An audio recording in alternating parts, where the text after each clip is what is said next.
Meus amigos, tem circulado uma teoria por aí de que o frontman, né, o número 1, o líder lá que tá infiltrado nos jogos, ele seria na verdade filho daquele velhinho lá da primeira temporada, que é o tal do criador dos jogos. E eu vou dizer pra vocês que essa teoria, embora pareça maluca, mas ela tem alguns fundamentos. Mas não só isso, né? Hoje iremos ver também a explicação do criador da série sobre a referência de Matrix nessa segunda temporada e o indicativo que ela nos dá pra terceira e última parte de Round 6, né? Cara, essa parte do Matrix do início da segunda temporada pode parecer uma referência simples, né? As duas pílulas e tal, Morpheus, não sei o que, mas cara, não é não. Isso daí tem um significado enorme. E eu vou explicar pra vocês e também configurar como que isso vai rolar na terceira temporada.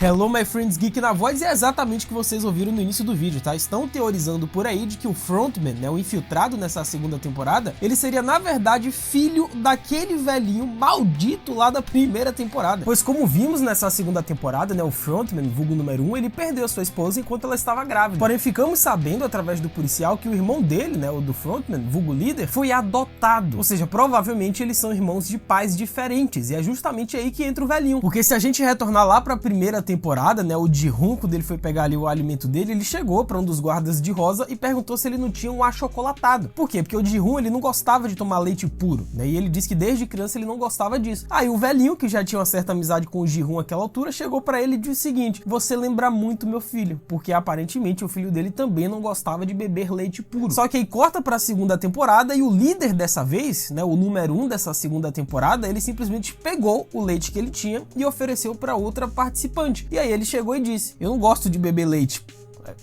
Sendo que o velhinho, ele teria dito pro seu filho lá na primeira temporada de que ele só iria aproveitar os jogos se ele de fato jogar os jogos. E foi exatamente o que o líder fez, né? Se infiltrou e tá lá dentro. Cara, vamos por partes, tá? Eu vou dar minha opinião sobre essa teoria, porque é o seguinte: em partes ela funciona, ela tem uma certa coerência, né? Essa referência do leite, por exemplo, é bem interessante, porque a gente sabe que o roteiro de Round 6, eles não jogam as coisas à toa, eles não dão ponto sem nó, né? Tudo tem um significado no roteiro dessa série. E isso talvez explique porque o líder decidiu permanecer nos jogos, só que agora fazendo parte da organização, porque ele não se tornou um soldado e foi crescendo na hierarquia do Squid Game. Não, ele venceu o jogo em 2015 e foi direto para a liderança dos jogos. Ou seja, o velhinho realmente queria ele, em específico, assumisse o lugar dele a partir de agora. Fora que ambos usam o número 1, ambos eram líderes e ainda tem as possíveis ajudas que o frontman poderia ter recebido em 2015. Porque se a gente levar na teoria, né, de que de fato o velhinho ele sabia desde o início de que aquele cara lá em 2015 que entrou nos jogos desesperado por dinheiro era seu filho, talvez o velhinho mexesse os pauzinhos ali por fora, né, nos bastidores, ou então desse algumas dicas para ele passar, ou então para ele não sofrer tanto, para ele conseguir avançar nos jogos tranquilamente, se é que é possível, né? Então nessa parte da teoria tem um pouco de coerência, né? Se a gente pega essa referência do leite e que ambos utilizaram o número 1 e tal, ok. Agora, quando a gente parte para a interação que os dois tiveram lá na primeira temporada, e lembremos que isso aconteceu no final, tá? Quando o velhinho tirou a máscara, cara, aí a teoria cai por terra. É nesse momento que a teoria, ela desmorona e não faz sentido, porque essa interação que os dois tiveram nessa cena não me parece de alguém que é pai e filho, né? Era mais uma relação profissional. E levando em consideração que esse velhinho faz parte dos jogos há vários anos, era de se imaginar que em algum momento ele iria fornecer uma ajuda financeira à sua ex-esposa ou então ao seu próprio filho. Cara, eu duvido que o velhinho, né, vendo que seu filho aceitou fazer parte dos jogos em 2015, iria deixar ele passar por todas aquelas atrocidades, sendo que ele mesmo poderia ajudá-lo financeiramente. E mais uma vez lembremos, né, o frontman, o líder dessa segunda temporada, né, que tá infiltrado, ele é adotado. E esse daí é um dos cernes também dessa teoria. Mas o que é que vocês acham a respeito desse negócio? Faz sentido? Ela é coerente em algum momento? Ou então vocês discordam? Tem pontos a acrescentar? Comenta embaixo, porque não para por aí não, tem mais. Porque aquela referência que o recrutador fez a Matrix no início da segunda temporada, muitas pessoas não entenderam, e eu iria além. Isso vai configurar uma parte importante da terceira temporada de Round 6. Pois assim como Neo de Matrix passa anos procurando por Morpheus, Ji-hoon em Round 6 dedica anos para rastrear as pessoas que comandam os jogos. E quando ele finalmente encontra o frontman dos jogos, assim como Neo encontra Morpheus, Ji-hoon tem uma escolha entre a pílula azul e a pílula vermelha. E citando explicitamente Matrix, o frontman sugere que Ji-hoon tem a opção de tomar a pílula azul e viver o resto de sua vida confortavelmente com a riqueza que ele adquiriu. Ou ele pode tomar a pílula vermelha e enfrentar as duras realidades dos jogos novamente e tentar detê-los. E curiosamente, né, o criador da série Round 6, né, o Young, ele disse em uma entrevista de que essa missão inacabada do Ji-hoon nessa segunda temporada, nesse senso de vingança e tudo mais, lembra muito muito a missão do Neo em Matrix também, ou seja, é uma referência absurda. Segundo Young, ele disse o seguinte: ele poderia ter vivido feliz, mas ele escolhe tomar a pílula onde ele se torna ciente da Matrix e luta para escapar dela. Ele disse isso explicando como Ji-hoon se contenta com um caminho de maior resistência ao tomar a pílula vermelha metafórica e concordar em entrar novamente nos jogos, né? E semelhante a Neo, no entanto, Ji-hoon não consegue entender o que está à sua frente e vai caindo na toca do coelho como Alice, né? Só que assim como Neo, o Ji-hoon, ele se recusou a voltar para sua antiga vida e ele quer parar os jogos, pois ao longo do tempo em Round 6, a jornada de Ji-hoon foi marcada por escolhas semelhantes da pílula vermelha, a pílula azul, onde ele tem a opção de recuar dos jogos e viver com a felicidade e a ignorância de não saber o que aconteceria se ele os ganhasse, né? Só que mesmo depois de voltar para casa, no primeiro jogo da batatinha frita, o Ji-hoon volta ao local do jogo, destacando como suas escolhas não eram moralmente emblemas de autonomia e liberdade, mas impulsionadas por outras forças externas que são bem complexas, né? Agora, algo que não é muito complexo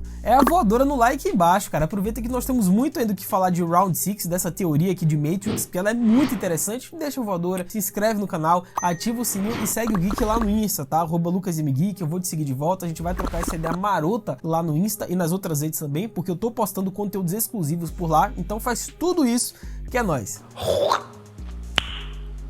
E a fala de Meryl Vision, né? A escolha é uma ilusão criada entre aqueles com poder e aqueles sem poder. Captura perfeitamente a natureza paradoxal das escolhas do Ji-hoon e o senso de livre-arbítrio em Round 6, né? Pois embora Ji-hoon acredite que está tomando a pílula vermelha por escolha nas temporadas 1 e 2 de Round 6, sua decisão de entrar nos jogos tem alguma inevitabilidade, né? Pois lá na primeira temporada ele tem a oportunidade de entrar nos jogos porque, como outros participantes, ele também está em uma situação desesperadora, né? Onde financeiramente ele está quebrado e emocionalmente também. E embora essa escolha do Ji-hoon ela seja enquadrada como uma escolha individual, mas no final das contas o Ji-hoon ele não tinha outras alternativas, né? Lá na primeira temporada, se ele não entrasse nos jogos e não conseguisse o dinheiro, lembremos do contrato que ele assinou lá com a agiota, né? Ele ia perder o rim, ia perder tudo dele, pô. E da mesma forma, na segunda temporada, o Ji-hoon retorna aos jogos, acreditando que tem mais controle após planejar sua vingança contra os organizadores por anos, né? Só que como Neo em Matrix, ele caminha para o desconhecido sabendo pouco sobre as muitas variáveis que governarão sua vida quando ele tomar a pílula vermelha, né? Isso mostra como sua escolha foi mais limitada do que ele percebeu, sendo que a outra contraparte do Ji-hoon, né, que é o líder, ele escolheu o conforto e a riqueza ao invés de enfrentar a dura realidade que ele derrubar com esses caras. Pelo contrário, o frontman, ele entrou pros jogos, ele virou um dos organizadores e chegou na patente alta que é a liderança. E pra mim, cara, o fato do frontman nessa segunda temporada ter oferecido a pílula azul ou vermelha pro Ji-hoon não faz dele o Morpheus. Pra mim, o frontman, ele tá mais parecido com o Cypher, pois como uma das principais forças por trás da gestão dos jogos, ele entende como os jogos funcionam e exploram os impotentes. E assim como o Cypher une forças como Morpheus e a tripulação, o frontman também se junta a Ji-hoon e os heróis. Só que ele acaba os traindo porque encontra conforto em ter poder e controle, né? Acreditando que os jogos dão às pessoas a oportunidade de mudar suas vidas, né? Porém, elas acabam condenadas. E tem uma citação interessante de Matrix que é o seguinte: você não veio aqui para fazer a escolha, você já fez. Você está aqui para tentar entender por que você fez isso. E isso foi o oráculo lá em Matrix Reloaded, né? Ajudando o Neo a entender a importância de encontrar seu propósito maior. Então Ji-hoon vivencia um momento semelhante ao oráculo na segunda temporada, quando a Xamã, a jogadora 44, diz a ele que ele sobreviveu tanto tempo por um motivo, né? E a Xamã, ela disse isso durante aquele jogo, né? Dos 5 minigames lá do Mingo e tudo mais. Por quê? Porque ela acreditava que o propósito maior do Ji-hoon naquele momento seria salvar aquela menina que estava grávida. E embora Ji-hoon tome a pílula vermelha na segunda temporada, suas ações não refletem mudanças. Ele ainda faz apostas enormes para servir a seu propósito maior de vingança e parece mais preocupado em vencer os organizadores do jogo. E em direção ao arco final da segunda temporada, ele até arrisca colocar a vida dos outros em risco para priorizar sua visão de justiça e vingança sobre o bem-estar coletivo, né? Então, assim como Neo em Matrix, sua jornada só vai terminar quando ele transcender seus próprios desejos e inclinações egoístas, né? E é aqui que a profecia do Shaman entrará em jogo. Se Ji-hoon entender por que ele fez a escolha e morre salvando ao menos um jogador, como no caso a mulher grávida, ele pode desmantelar o sistema em que os jogos prosperam, né? Provando que altruísmo e empatia são mais poderosos do que ganância e manipulação. E se ele conseguir realmente provar esse ponto, ele derrotaria moralmente, pelo menos eu não sei se figurativamente, mas moralmente ele derrotaria o frontman, né? Porque o frontman, ele não acredita mais na humanidade. Ele acredita que aquelas pessoas que entraram naqueles jogos são a escória da humanidade. Eles são um lixo, são pessoas descartáveis. Só que se o Ji-hoon ele realmente conseguir provar o ponto dele, ele vai mostrar pro frontman de que sim, ainda há esperança na humanidade. Mas e aí, o que vocês acham a respeito dessas teorias? Será que realmente esse frontman, ele é filho do velhinho da primeira temporada? Faz sentido as teorias? Comenta embaixo que eu vou estar lendo e respondendo todo mundo.